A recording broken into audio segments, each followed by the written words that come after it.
국회가 오늘 본회의를 열어 21대 국회 원구성 마무리를 시도하기로 했지만 끝내 무산됐습니다. 박병석 국회의장은 오늘 예정됐던 본회의를 열지 않는 대신에 여야의 원구성 협상에 더 적극적으로 나서라고 촉구했습니다. 자세한 소식 국회 취재기자 연결해서 들어보겠습니다. 최민기 기자. 네, 국회입니다. 네, 먼저 오늘 본회의 결국 무산됐군요. 네, 그렇습니다. 앞서 국회는 오늘 본회의를 열어 상임위원장 선출에 나선다고 예고했지만 결국 본회의를 열지 않겠다고 최종 발표했습니다. 한민수 국회 공보수석 비서관은 여야가 협상을 통해 꼭 합의를 이뤄달라는 뜻과 함께 오늘 본회의는 개의하지 않기로 한 박병석 국회의장의 방침을 전했습니다. 앞서 박 의장은 지난 15일 18개 상임위원회 가운데 법사위를 포함한 6개 상임위원장만 민주당 몫으로 선출하고 나머지는 여야 협상을 위해 선출을 미뤘습니다. 그러나 그 사이 대북 문제가 급박하게 진행됐고 통합당 주호영 원내대표의 사의 표명으로 야당 원내 지도부가 공백 상황까지 되면서 사실상 여야 협상은 멈춰섰습니다. 이런 배경 탓에 오늘 당장 본회의 강행이 어렵다고 판단한 건데요. 이와 관련해 더불어민주당은 오늘 원구성이 마무리되지 못한 데 대해 국민께 송구하다며 야당과의 협상을 최대한 진행하겠다고 밝혔습니다. 민주당 김영진 원내수석 부대표는 본회의 연기 소식이 전해진 후 기자들과 만나 이같이 밝히고 다음 주까지는 원구성을 마무리하겠다고 강조했습니다.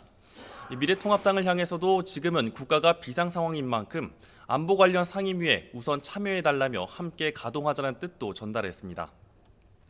그러나 통합당은 박병석 의장과 민주당이 강행한 상임위원 강제 배정과 법사위를 포함한 위원장 선출부터 철회해야 한다고 강력히 맞섰습니다.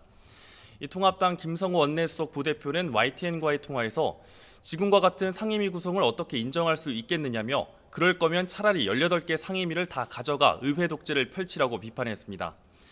그러면서 통합당은 민주당이 원구석 운영 원칙을 돌려놓지 않는다면 어떤 입장 변화도 없을 것이라는 강경한 입장을 강조했습니다.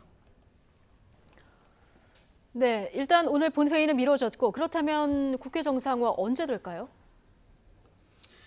지금으로선 예단할 수 없는 상황입니다. 박병석 의장은 본회의를 미루면서도 다음 본회의 날짜를 특정하지는 않았는데요. 코로나19로 인한 경제 위기, 또 대치 국면으로 가는 남북관계 등 이 현안의 시급성을 위해 국회가 공전해선 안 된다는 뜻만 거듭 당부했습니다.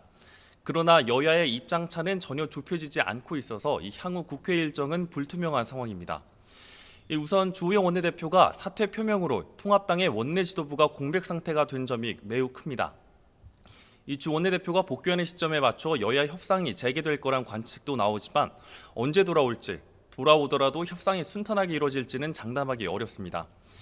통합당 김종인 비상대책위원장은 주 원내대표가 주말쯤 지나 다시 올라와 원구성 여부에 대해 결정할 것이라 밝혔지만 원내 지도부에선 아직 정해진 일정은 없다며 이 같은 전망에 선을 긋고 있습니다.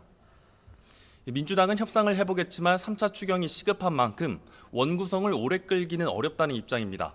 그렇다고 통합당의 요구대로 앞서 임기를 시작한 위원장을 새로 재선출하는 방안 역시 고려하지 않고 있어서 여야 협상이 우여곡절 끝에 시작되더라도 국회 공전과 파행이 반복될 우려가 커지고 있습니다. 지금까지 국회에서 YTN 최민기입니다.